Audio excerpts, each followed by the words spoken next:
grabación ya.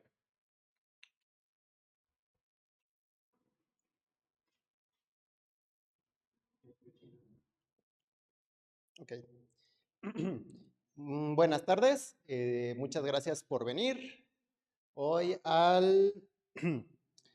esta nueva edición del Seminario de Alumnos aquí de la Facultad de Ciencias Físico-Matemáticas de la Universidad Michoacana. En esta ocasión tenemos el placer de presentar a Daniel, Daniel Santana Quinteros. Él nos va a hablar sobre la revisión de los fundamentos clásicos de la cinética en el modelado de P53. Bueno, una pequeña semblanza sobre Daniel. Daniel es un matemático especializado en el modelado de sistemas dinámicos aplicados a la biología. Es graduado de la licenciatura en matemáticas por la Universidad Michoacana de San Nicolás de Hidalgo, o sea, es exalumno de aquí de la facultad, y cuenta con estudios de maestría por parte de la UNAM en el campus Morelia. Su trayectoria profesional integra la docencia de las matemáticas y la experiencia técnica en la industria como científico de datos en Ampora Health. O sea, trabajador, Daniel. Tiene experiencia profesional. Actualmente desarrolla su investigación doctoral enfocada en la revisión de los fundamentos de la cinética enzimática dentro de la red de regulación de la proteína P53. Y es un trabajo que busca aportar rigor metodológico y precisión predictiva al estudio de la integridad genómica. Muy bien, pues vamos a escuchar a Daniel, por favor.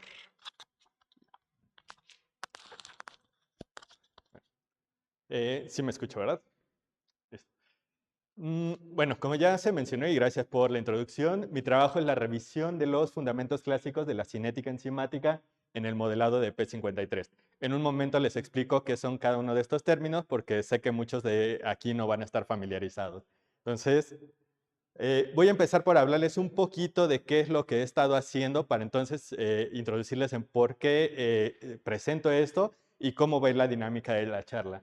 Yo empecé mi doctorado trabajando en un modelo de regulación genética enfocado en cómo es que las células deciden o eligen su destino celular cuando presentan daños estructurales en el ADN, en particular un daño que se llama ruptura de doble cadena. Esto ha ido cambiando poco a poco, surgieron distintas cosas y en algún punto del proceso nos dimos cuenta de que dentro de la comunidad que hace este tipo de modelos y que modela cinética enzimática, se está haciendo o cometiendo un error metodológico. Entonces lo que se centra mi trabajo es en encontrar ese error metodológico, decir cuáles son o más bien cuantificar el error que se está cometiendo de hacer esta aproximación equivocada y entonces hacer una propuesta que sea más correcta. Para esto les voy a presentar mi charla en 5 etapas principales. La primera es de fundamentos, donde les voy a hablar un poco de cómo pasamos desde los términos biológicos hacia las representaciones matemáticas que yo hago. Después el contexto de P53, para que sepan quién es P53. El estado del arte, desarrollo de mi trabajo, que implica tanto hacer evidente la problemática actual que estamos enfrentando, como la metodología con la que vamos a estar revisando esto. Finalmente les voy a mostrar resultados y una breve discusión y futuro de lo que estaría haciendo en próximas partes. Hablando justo de esta parte biológica, que es la que como matemáticos no estamos tan acostumbrados, voy a hablar de las enzimas que son poderosos catalizadores. ¿Qué es un catalizador? Un catalizador es una proteína o en general es una molécula que puede facilitar la reacción de otro proceso. Dentro de los seres vivos, las enzimas son los catalizadores más importantes para llevar a cabo muchos de estos procesos. Entonces, dentro de estas reacciones que vemos de este lado, podemos distinguir 3 etapas principales. Una de ellas donde tenemos las enzimas, que son estas moléculas de las que estamos hablando, y un sustrato que puede ser tanto una proteína como algún otro material, alguna otra molécula, a la que se van a unir en una acción reversible para formar esto que llamaremos complejo enzima-sustrato. y eventualmente este fenómeno en las reacciones puede separarse para generar la enzima libre y moléculas que llamaremos productos.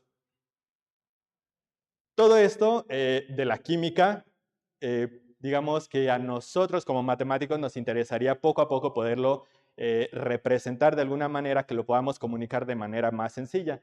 La forma en la que suele hacerse tanto en bioquímica como en matemáticas es pasar de estas reacciones enzimáticas que están sucediendo a representaciones mediante esquemas de reacciones enzimáticas. Aquí podemos distinguir las mismas tres etapas que serían nuestra enzima, que va a estar representada en este caso por la E, nuestro sustrato por la S, la reacción reversible para formar este complejo enzima-sustrato, y las Cas, ASO y CADIS serían tasas a las que están sucediendo cada una de estas reacciones. Igual de este lado tenemos la reacción irreversible, donde a una tasa K de catalización, este complejo se separa en una enzima más un producto. Después de esto, una vez que ya lo hemos podido representar de alguna forma escrita, a nosotros como matemáticos nos interesaría poder representarlo como sistemas de ecuaciones, porque como sistemas de ecuaciones podemos entender estas dinámicas que están surgiendo y poderlo modelar para entender lo que surge a lo largo del tiempo a partir de las interacciones. Entonces, la forma de traducir estos esquemas de reacciones a sistemas de ecuaciones partiría de agarrar cada una de estas flechas, ver qué toma, qué produce y todo esto irlo cambiando a reacciones enzimáticas, a ecuaciones diferenciales. Por ejemplo, de este lado, la enzima más el sustrato se unen a una tasa K-ASO para formar este complejo. Entonces, si lo viéramos de este lado, E debe disminuir, sustrato debe disminuir y enzima sustrato debe aumentar con estas tasas K-ASO. Y aquí lo veríamos que esta parte corresponde a esa disminución, aquí habría esta disminución y aquí abajo sería el aumento. Así es como podríamos traducir estos esquemas de reacciones en ecuaciones diferenciales. Y algo me faltaba mencionar aquí. Sí. Y de este lado vemos que cada una de estas letras están entre corchetes porque eso nos representaría que estamos midiendo las concentraciones de lo que hay dentro de los corchetes. Entonces, repitiendo matemáticamente esto, la tasa a la que cambia la concentración de la enzima con respecto del tiempo va a ser igual a esta ecuación que está aquí a la derecha. Y lo mismo para cada una de las concentraciones que son de nuestro interés. Y de nuevo, como matemáticos, esto nos interesaría para poder, a partir de estas ecuaciones diferenciales, intentar buscar soluciones y ver cuáles son las dinámicas que surgen a lo largo del tiempo de estas interacciones. Muchas de estas ecuaciones no van a tener solución analítica o van a ser muy complejas para estudiarlas de esa forma. Entonces, lo que yo estoy haciendo es hacer integración numérica para entonces ver esos comportamientos dinámicos a lo largo del tiempo. Pero bueno, en este caso les acabo de mencionar una sola reacción que me representaba 4 variables de interés, pero en los casos biológicos no necesariamente vamos a tener una sola reacción, sino vamos a tener una serie de reacciones coexistiendo entre ellas. Y si vamos a redes que sean como más a escala global dentro del cuerpo humano, por ejemplo, podemos ver que estas interacciones podrían crecer drásticamente. Y esto también incluiría que van a aumentar muy rápido los números de interacciones que hay entre distintos componentes que estamos midiendo. Es por esta complicación que una de las herramientas que usamos más comúnmente sería buscar simplificaciones que me permitan llevar estos sistemas de ecuaciones a cosas más simples. Y de hecho, aquí les presento una simplificación bastante conocida. Si yo lo reescribo, podríamos ver que esto se podría representar con una sola ecuación para este caso.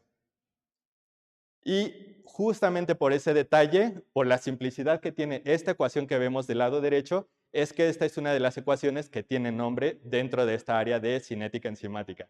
Esta se llama ecuación o modelo de Michaelis-Menten, fue propuesto por esos dos autores y parte de una serie de supuestos. Uno de ellos es hacer la observación de que las concentraciones del complejo enzima y sustrato van a estar parcialmente en equilibrio. Esto debido a que la asociación y disociación se considera que pueden suceder a muy rápida velocidad y al suceder tan rápido, entonces podríamos hacer separación de escalas temporales y así disminuir el número de ecuaciones.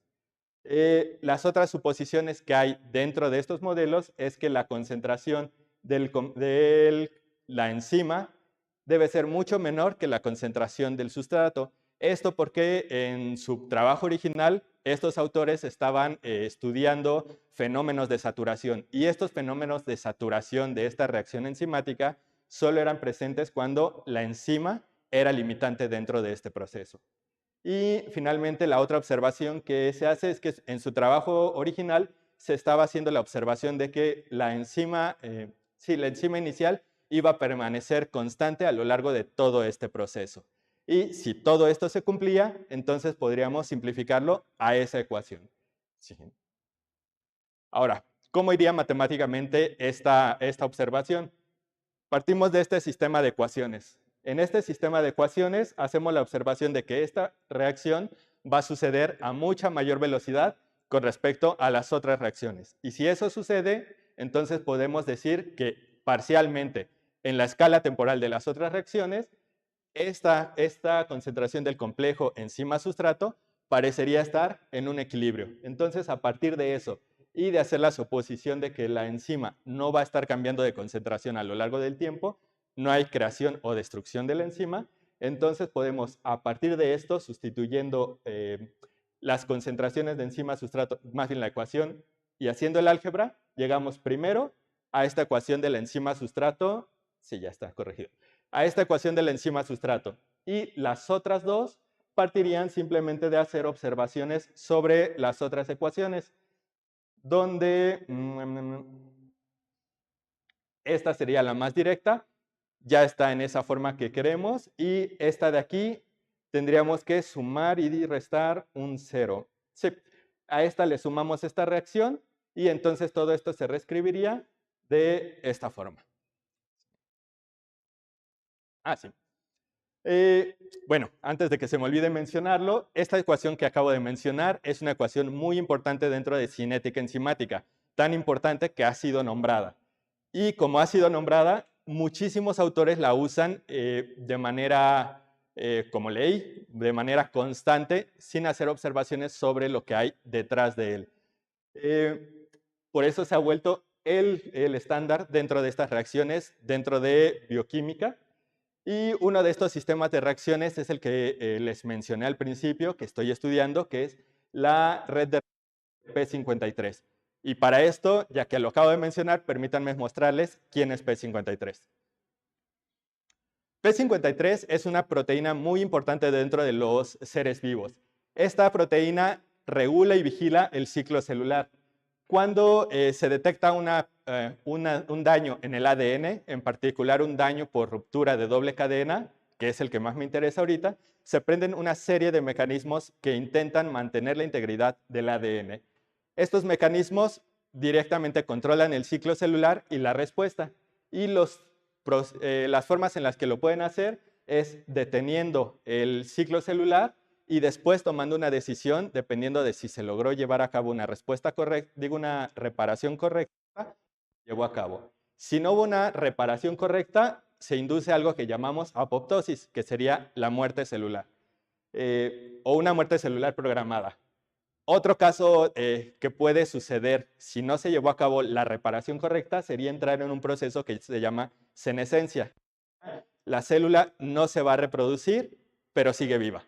Y el arresto celular es justo este proceso que les mencioné de detener el ciclo celular. Y si todo funcionó correctamente, entonces la idea es que la célula continúe su ciclo para seguir existiendo y seguir reproduciéndose. Y bueno, ¿por qué es importante lograr a cabo esta integridad o esta reparación en el control de los daños en el ADN? Porque esta molécula, o más bien, porque el ADN sabemos que es como un instructivo de la vida donde tenemos instrucciones codificadas para generar cualquier proteína que necesita nuestro cuerpo humano. Si hay daños dentro de esta estructura, entonces estas proteínas van a presentar distintas malformaciones, alteraciones o que sea completamente inviable. Además, cuando suceden estas alteraciones en el ADN, hay una alta predisposición al cáncer. Y justo por eso es que nos interesa estudiar P53, porque P53, al regular los daños en el ADN, justo controla la predisposición al cáncer. Y tan importante es esta proteína que existen miles de artículos que están estudiando esta proteína P53 y todo lo que hay alrededor de ella, tanto cómo es controlada como qué cosas controla. Existen una muy alta cantidad de trabajos que están estudiando desde distintos puntos de vista todos los modelos matemáticos muchos modelos matemáticos para estudiar P53. Y muchos de esos artículos están usando a Michaelis-Menten. ¿Y cuál es el problema? Bueno, adelantar un poquito, el problema es que hay errores metodológicos al aplicar Michaelis-Menten en redes de señalización o en redes de regulación genética.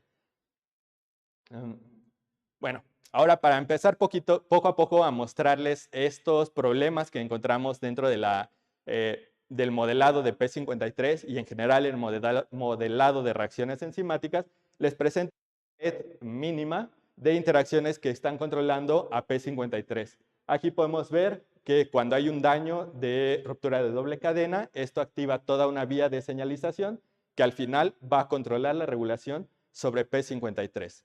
Pero, como vemos, esta red puede ser bastante compleja e intentar entender qué es lo que está pasando con estas aproximaciones dentro de la red completa se puede volver algo muy complejo. Entonces, permítanme mostrarles una versión reducida de todo este proceso.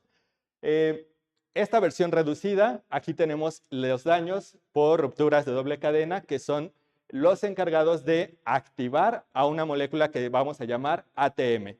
Esta molécula ATM es activada en presencia de daño, pero además puede tener un fenómeno de autoactivación. Por eso está presente de este lado. Y además, esta molécula activa se puede desactivar por otra molécula que se llama WIP1. Y esto, ATM, sería quien se encarga de regular directamente a P53. Hay más, pero en esta cadena de señalización, ATM sería la primera respuesta. Y ahora sí, permítanme mostrarles dónde está el problema.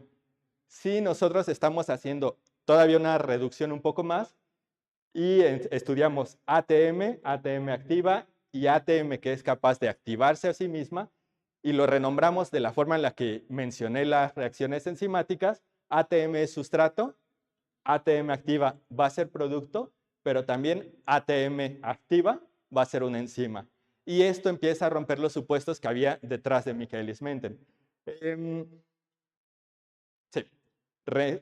Mostrando estos supuestos que se están rompiendo, ATM activo es tanto enzima como producto. Otra cosa, les mencioné que enzima y sustrato tenían que haber una relación donde la enzima era limitante dentro de esta reacción. Y aquí no necesariamente vamos a tener que nuestra enzima sea limitante dentro de esta reacción. Si lo viéramos aquí, cuando la enzima está activa, esta va a activar a más sustratos y eventualmente todo el sustrato estará activo. Entonces, ese supuesto se rompe. Y tercer punto, la enzima que yo les mencioné que debía ser constante, aquí no va a permanecer constante. Como hay un proceso de activación, va a estar variando constantemente.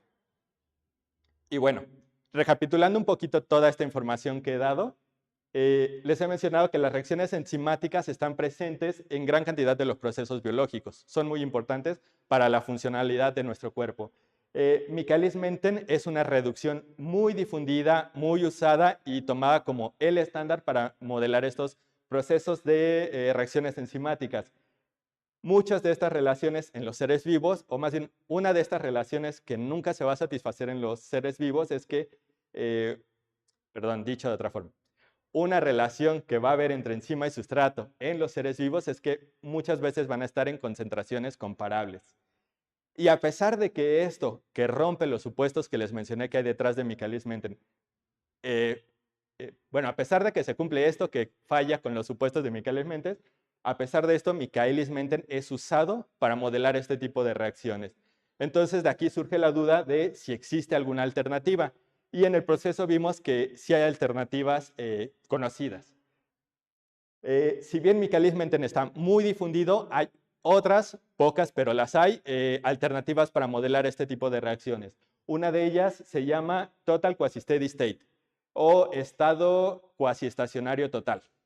¿Qué es lo que está haciendo? Bueno, va a partir del primer supuesto de la diferencia de escalas temporales. Este supuesto se preserva intacto, pero va a aplicar dos cambios de variables que van a impactar metodológicamente. Uno de ellos es que la enzima va a pasar de medir cuál es la enzima libre a medir toda la enzima total. Y lo mismo para el sustrato, del sustrato libre al sustrato total. Y entonces, al hacer estos cambios de variables, queda implícito dentro de las variables totales los complejos que se puedan estar formando. Sí. Y bueno, aquí resumo matemáticamente todas esas suposiciones que están habiendo. Es los cambios de variables donde vamos a medir totales, las separaciones de escalas temporales y a partir de esto podemos llegar a este sistema. Esto parte de hacer las sustituciones directas y estas partes de aquí parten de medir quiénes son los que están cambiando. Es decir, si el sustrato total, por ejemplo, está cambiando, la única forma en la que puede disminuir sería cuando el complejo enzima-sustrato deje o elimine ese sustrato para convertirlo en enzima. Lo mismo sería para la otra reacción. No, regresa. Bueno, para mencionar también otra forma alterna en la que podríamos llegar a esto, sería si el sustrato total representa la suma de mi sustrato libre más mi complejo enzima-sustrato, yo puedo también derivar de aquí, hacer las sustituciones y esa sería otra forma alterna de llegar a este mismo sistema de ecuaciones.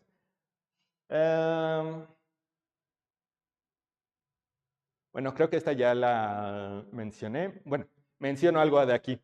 Si nos fijamos, aquí a diferencia de las ecuaciones de Michaelis-Menten, aquí ya vamos a tener ecuaciones cuadráticas que hacen un poco más complejo el proceso, pero sigue siendo más sencillo resolver ecuaciones algebraicas que hacer las integraciones cuando hay diferencias de escalas temporales.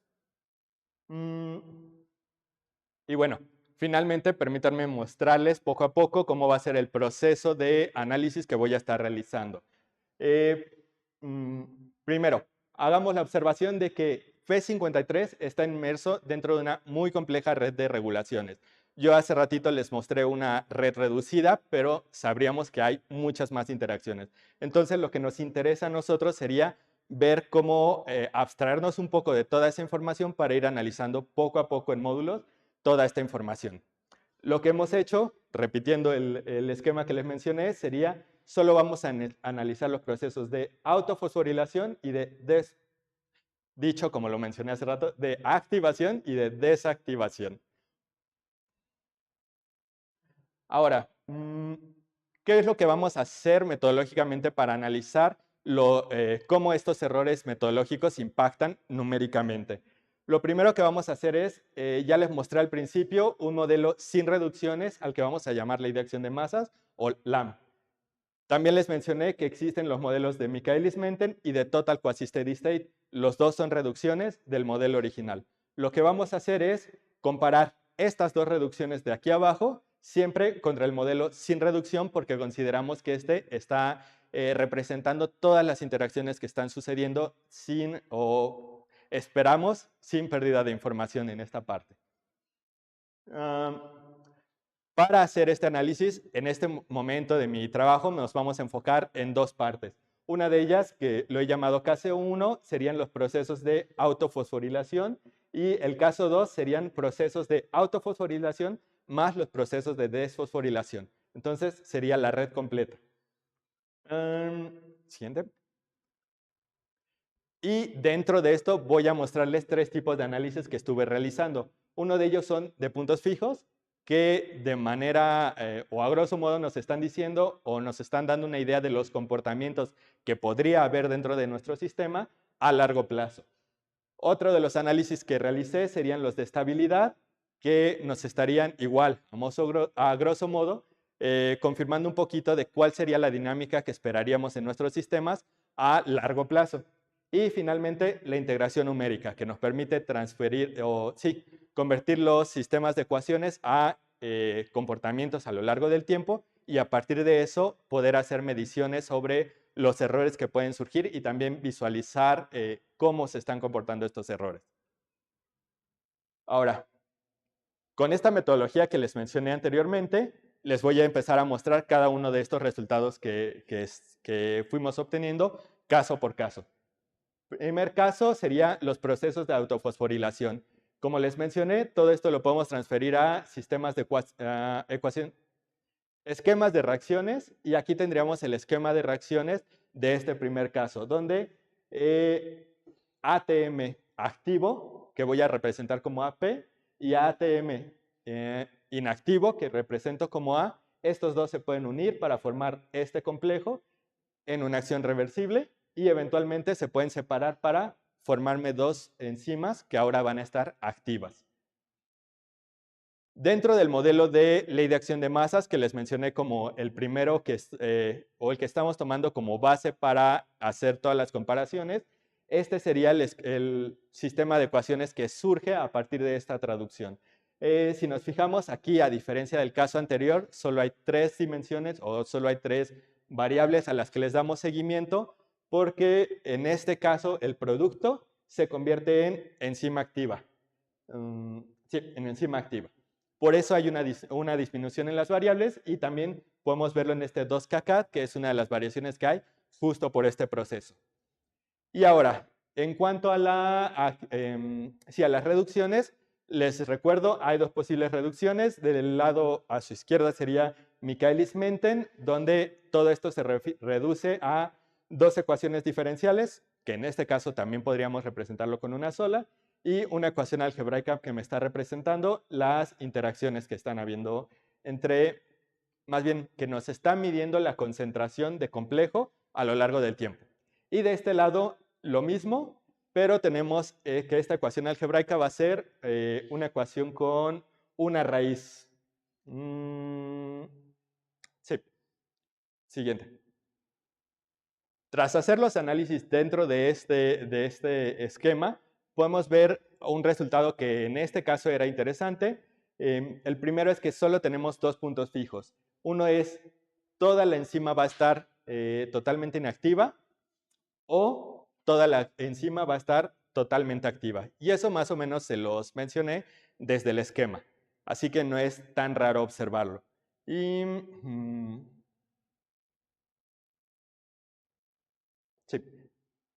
Siguiente. Ahora, en cuanto a la estabilidad, también se realizaron evaluaciones de estabilidad en estos 2 casos y se observó que en todos los modelos que se hicieron, tenemos que el caso con ATM completamente inactivo o enzima inactiva va a ser inestable y cuando está completamente activo va a ser estable. ¿Qué nos diría la estabilidad? Nos diría que si estamos en ese caso de, por ejemplo, totalmente inactivo y perturbamos este caso activando un poco de enzima, como es inestable, las soluciones van a tender a alejarse de este punto de origen. En este caso, ¿qué sería si todo está activo? Como es estable, eso nos indicaría que las soluciones, si lo perturbamos un poco, van a tender a regresar a esta solución original de estabilidad. Sí. Bueno, mencionando lo anterior, vemos que no han habido diferencias entre hacer reducciones o no hacerlas. Entonces, metodológicamente, hasta ese punto parecería que son buenos o que no hay ninguna diferencia entre usar un esquema u otro. Pero cuando hacemos ya la integración numérica, podemos observar que ya empieza a haber diferencias. Una de ellas, si hacemos los análisis, aquí les muestro en las gráficas, en líneas sólidas, mi enzima activa y en líneas punteadas, mi enzima inactiva. En colores azul vamos a tener el modelo original, en amarillo vamos a tener la aproximación de Total Quasi-Steady State y en rojo vamos a tener la de Michaelis-Menten. Y como pueden observar, entre el rojo y el azul tenemos una gran variación. Tenemos grandes diferencias, sobre todo si hacemos la comparación con Total Quasi Steady State y Ley de Acción de Masas. Entonces aquí ya nos empieza a plantear estas observaciones que Total Quasi Steady State nos da mejores aproximaciones y aún así nos permite reducir la dimensión del problema. Ahora, si hacemos la observación en la medición de los errores, y esto lo vamos a hacer integrando el área entre las curvas y normalizando por el área total, digo, por el tiempo total de simulación, entonces podemos ver que las aproximaciones de Michaelis-Menten presentan un error mucho más grande que las aproximaciones de Michaelis-Menten. Y si les hubiera mostrado las cuentas, son aproximadamente un orden de magnitud. Sí, son casi un orden de magnitud lo que está habiendo de diferencias aquí. Mínimo 5 veces del error. Ahora, en nuestro caso 2. En el caso 2 podemos ver mayores diferencias. Y permítanme mostrarles poco a poco qué es lo que está sucediendo. Aquí, recordando, tenemos nuestro proceso de activación y desactivación de mi proteína. Y eso es la misma reacción que vemos en el caso anterior. Ahora vamos a agregarle a la proteína activa el proceso de desactivación por medio de esta proteína que se llama WIP1. Esta sería mi ecuación para modelar este proceso. Y si les muestro de una vez una observación, es que ATM activo, o mi proteína activa, va a estar de este lado como una enzima y de este lado va a ser un sustrato. Entonces vemos algo que no había mencionado antes, un proceso de competencia. Mi enzima va a estar, o más bien las dos reacciones van a estar compitiendo por mi enzima y es algo que, adelantándoles, Michaelis-Menten en la forma en la que tradicionalmente se modela, no contempla. De este lado, recordando nuestro modelo de ley de acción de masas, ahora va a cambiar a 5 dimensiones, donde tenemos las 3 variables que son de nuestro interés, proteína inactiva, proteína activa y WIP1, que es quien la desactiva. Y ahora tenemos 2 complejos. 5 dimensiones que mediante Michaelis-Menten podemos reducir a 2 dimensiones y 2 ecuaciones algebraicas. Mediante Total Quasi Steady State, lo mismo, 2 dimensiones y 2 ecuaciones algebraicas que, si bien debemos hacer la observación de que están acopladas, Michaelis-Menten en la forma en la que se usa, no presenta este acoplamiento. En Total Quasi Steady State, siendo riguroso en el proceso, sí se observa este acoplamiento entre las dos ecuaciones. Ahora, en cuanto a los puntos fijos en el caso de Michaelis-Menten se pueden reproducir de manera relativamente sencilla y estos serían los puntos fijos que observamos dentro de esas ecuaciones. Y una observación es que estos puntos fijos, dependiendo de los valores que puedan obtener estas raíces, pueden ser desde un punto fijo hasta 3 puntos fijos. No tenemos ninguno complejo dentro de estas ecuaciones. En el caso de ley de acción de masas y Total Quasi Steady State, ay, estoy quedando sin voz. Ley de acción de masas sí presenta estos puntos fijos. El proceso es un poquito complejo en lograr reconstruir esas ecuaciones. Y en Total Quasi Steady State, por la formulación que tienen, no es sencillo llegar a estos puntos fijos. El camino existe, pero no es sencillo. Lo más sencillo que se puede hacer es probar que los puntos fijos que tiene la ley de acción de masas coinciden con los puntos fijos de Total Quasi Steady State. Y bueno, hasta este momento ya empezamos a ver una diferencia que sería, del lado izquierdo teníamos la posibilidad de 1 a 3 puntos fijos, del lado derecho teníamos, perdón, no lo mencioné, además del punto fijo de totalmente inactivo, teníamos la posibilidad de un punto fijo adicional y uno que es biológicamente improbable o imposible de obtener. Implicaría la creación de proteína negativa, que biológicamente no lo queremos dentro de este modelo. Y también sabemos que nuestro modelo, si partimos de una solución válida, vamos a regresar a soluciones válidas siempre. Ahora, sí. Para ver la estabilidad de nuestro caso de Michaelis-Menten, vamos a hacer una observación. Este era el sistema de ecuaciones que teníamos en Michaelis-Menten. En color azul vamos a ver un proceso de activación y en color rojo vamos a ver un proceso de desactivación. Si comparamos cuál es la contribución de cada una de estas dos partes a la derivada total, podemos ver que al graficarlo, en algunos casos vamos a tener que la desactivación va a dominar sobre todo este proceso en todos los casos válidos. Y bueno, siempre el proceso de fosforilación va a estar por debajo de esa ecuación.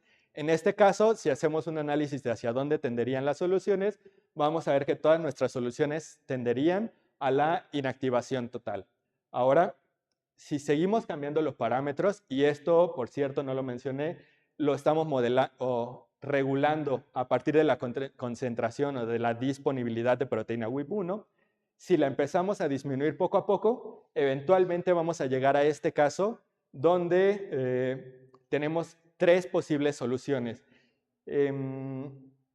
Estas 3 soluciones corresponderían a que tenemos como punto fijo la desfosforilación total, una alta fosforilación y una fosforilación intermedia. Y aquí además, si hacemos un análisis de hacia dónde tienen las soluciones, observaríamos que esta que quedó a la mitad es una solución inestable y las otras 2 serían soluciones estables. Entonces, dependiendo de dónde partió mi modelo en algún punto del tiempo, se decide hacia qué de los 2 extremos van a tender las soluciones. Y si seguimos bajando la disponibilidad de proteína WIP1, llegamos eventualmente a este caso donde solo tenemos 2 soluciones. La del lado izquierdo, recordando, es proteína totalmente inactiva. El lado derecho es altamente activa, o bueno, gran cantidad de proteína activa. Y analizando igual las estabilidades, podemos observar que en este caso la activación total va a ser la solución estable. En el caso de ley de acción de masas y total quasi-steady state, se buscó de varias maneras realizar este análisis. Sin embargo, computacionalmente no pudimos realizarlo por lo rápido que crecen todas las interacciones que hay en este sistema de 5 dimensiones. Entonces, en este momento no se encontró la estabilidad, sin embargo, a futuro se plantea hacerlo mediante métodos numéricos. Ahora, viendo cómo cambian las soluciones, aquí vamos a ver 2 casos diferentes del caso anterior. Uno de ellos es bajo ciertas condiciones de WIP1, como mencionamos en el caso anterior, tendríamos algunas soluciones donde Michaelis-Menten me dice que toda la proteína se va a activar, mientras que los modelos sin reducciones y con reducción por total quasi-steady state me dicen que no es posible eso, que hay una coexistencia entre estado activo e inactivo. Igual, si seguimos cambiando las concentraciones de WIP1, podemos llegar a este otro caso, donde, como ya mencioné, aquí hay biestabilidad y dependiendo de dónde partimos en el tiempo, en este caso de una solución de baja concentración, tendería a nula concentración de enzima activa. Si hubiera partido de este otro extremo, tendería a enzima totalmente activa. Y eso porque Michaelis-Menten en la formulación que se está usando no contempla estos procesos de competencia que mencioné. Y bueno, estos son los resultados que estaría mostrando actualmente dentro de mi trabajo, pero partiendo de qué sería lo que sigue dentro de mi trabajo de investigación. Y bueno, y discutir un poquito estos hallazgos. Una de las cosas es que las aproximaciones clásicas limitan la precisión biológica. ¿A qué me refiero con esto? Como les mostré hace ratito, si seguimos las aproximaciones clásicas solo porque son las ecuaciones nombradas, sin tomar en cuenta cuáles son los supuestos que hay detrás de ellos, vamos a encontrar algunos errores donde las simulaciones nos están prediciendo cosas diferentes a lo que esperaríamos, solo porque no tomamos en cuenta todas las cosas. En este caso, de las cosas que ignoramos es que Michaelis-Menten también ignora esa posibilidad de competencias por algún recurso, en este caso, enzima activa. Michaelis-Menten falla en las proporciones de enzima y sustrato que mencioné al principio. En su planteamiento original, la enzima iba a ser limitante dentro del proceso. Cuando no se cumple, entonces salía de su área de validez esa ecuación.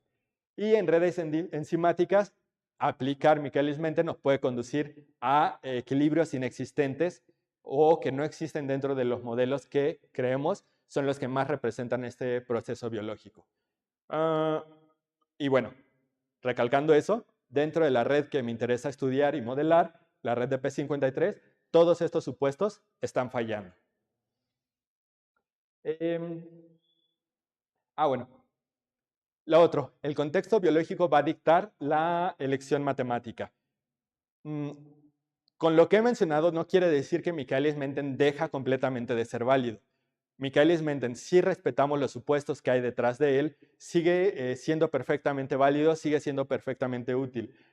Pero cuando ya queremos ir a redes de interacción enzimática, no deberíamos hacer esos usos, al menos no sin meter explícitamente los procesos de competencia. Cosa que Total Quasi Steady State, desde su formulación, está planteando que sí existen. Y bueno, que también propongo que sí sigamos poniendo el foco en eso. Otra de las observaciones es que la formación de complejos va a imponer un freno cinético. ¿A qué me refiero con esto? Como les mencioné en uno de los casos donde Michaelis-Menten me decía que toda la proteína debía activarse, vemos que en el modelo sin reducciones y en el modelo de Total Quasi Steady State no estamos llegando a la activación total. A esto me refiero con un freno cinético. El proceso de activación se va a detener por esta competencia por recursos. Y bueno, hablando de mi trabajo a futuro me gustaría todo este conocimiento de red mínima que estamos realizando sobre la decisión celular en la red de regulación de P53, que se las muestro del lado derecho. Para lograr eso, bueno, queremos separar el resto de las reacciones que están sucediendo ahí en distintos módulos. Uno de ellos es el que integra WIP1, queremos analizar un poco más a detalle las cosas que están sucediendo alrededor de él, y otro es de una proteína que no les he mencionado, que se llama MDM2, y también es un importante regulador dentro de P53. Y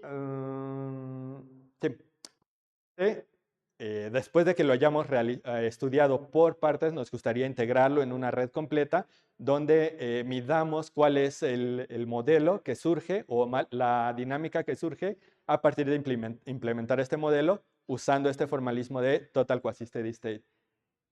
Y finalmente nos gustaría, con ayuda de los investigadores experimentales, analizar validaciones experimentales a distintas observaciones que se están realizando aquí. Sobre todo porque en biología matemática, abstraernos en solo el estudio de las matemáticas es interesante, genera comportamientos o observaciones que a nosotros nos llaman la atención, pero no tiene un sentido si no se puede comprobar que lo que observamos acá también se refleja en la biología. Por eso es que es de interés para nuestro equipo de trabajo poder analizar validaciones experimentales de distintas partes de este proceso. Y finalmente me gustaría redactar el artículo y bueno, tengo que redactar el artículo. Y creo que ya era la última. Okay.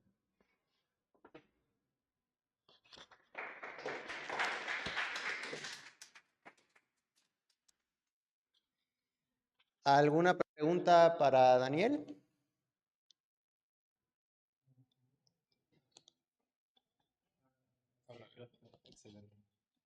Bueno, en una parte dijiste que el análisis de estabilidad de uno de los puntos, o sea, no se había podido hacer, ¿no? O sea, lo que hacían, pues era como que lo típico de linealizas localmente y pues con esa matriz encuentras eigenvalores y pues ya haces eso. Pero, o sea, ¿cuál fue el problema ahí? El problema...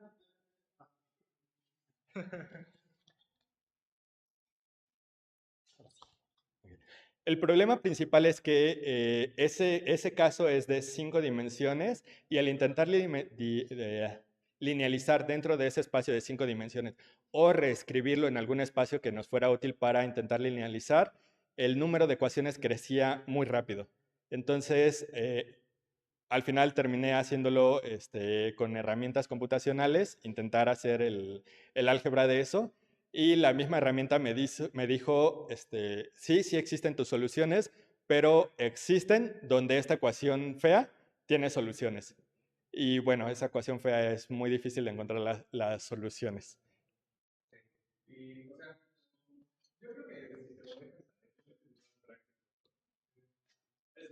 no te escuchas. Pero ¿para qué quieren escuchar? Es mejor que escuchen la respuesta que escuchen la pregunta, ¿no? Ah, bueno, ok. Y, o sea, el análisis de estabilidad como computacionalmente, o sea, con métodos numéricos, ¿eso cómo se hace? ¿O qué es lo que hacen realmente?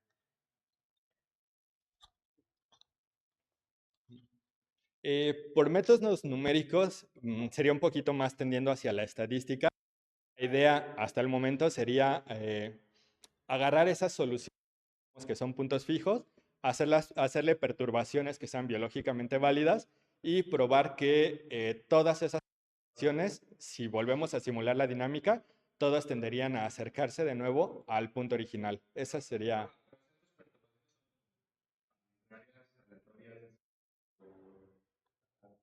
Bueno, esa sería la idea, agarrar cientos de perturbaciones diferentes, aleatorias, y entonces decir que estadísticamente es muy improbable que no sea estable.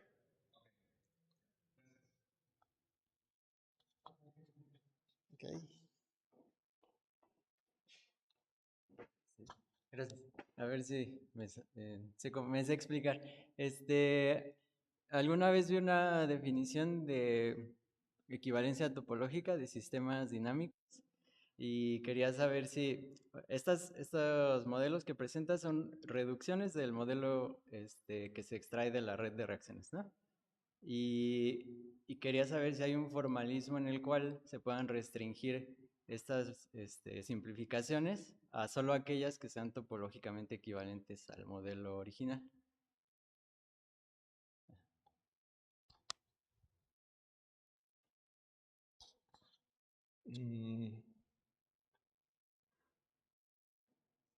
Bueno, no soy topólogo, pero recordando un poquito el bagaje de topología que tengo,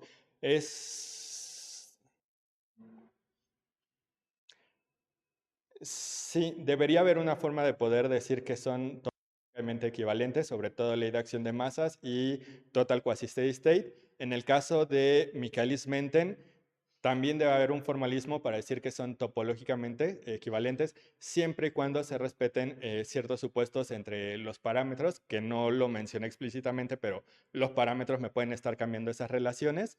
Y sí, debería haber una relación, una evidencia topológica en sistemas, si se respetan esos supuestos. Pero como ya mencioné, en la literatura no siempre se está haciendo ese respetar los supuestos y eso llevaría a que no sean prácticamente equivalentes. Y por ejemplo, no sé si no tengo idea. Y las cosas que analizaste de esos modelos, como los puntos fijos y la estabilidad, ¿se respetan bajo equivalencia topológica?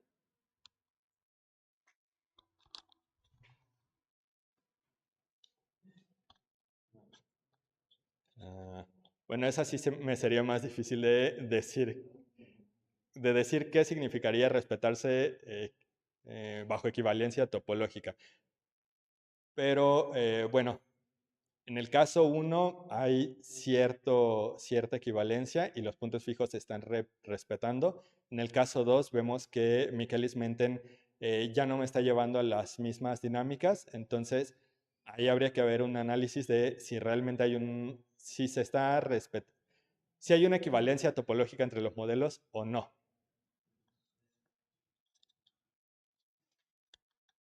¿Alguna otra pregunta para Daniel? Tenemos preguntas. Ok. Bueno, pues agradecemos nuevamente a Daniel.